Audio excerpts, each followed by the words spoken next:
ਮੰਨ ਗਏ ਹਾਂ ਤੁਹਾਨੂੰ ਸਰਕਾਰ, ਬੜੇ ਹੋ ਤੁਸੀਂ ਤਜਰਬਾਕਾਰ।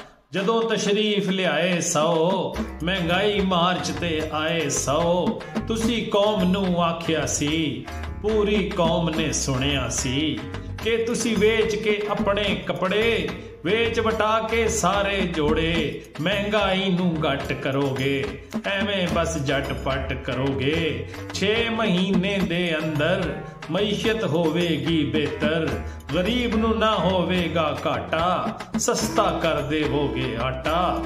ਉਦੋਂ ਸੀ ਆਟਾ 80 ਰੁਪਏ, ਹੁਣ ਵੇ 120 ਤੇ। ਤੁਹਾਨੂੰ ਵਾਦਾ ਯਾਦ ਕਰਾਣ, ਦੱਸੋ ਲੋਕੀ ਕਿੱਥੇ ਜਾਣ।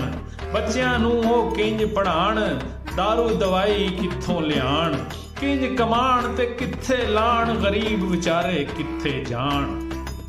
ਕੁਝ ਮਿਹਰਬਾਨੀ ਕਰੋ ਸਰਕਾਰ, ਭਾਵੇਂ ਟੁੱਟ ਜਾਓ ਲੰਡੇ ਬਾਜ਼ਾਰ, ਉੱਥੇ ਵੇਚ ਕੇ ਆਪਣੇ ਸੂਟ, ਨਾਲੇ ਉਹ ਬਰਸਾਤੀ ਬੂਟ।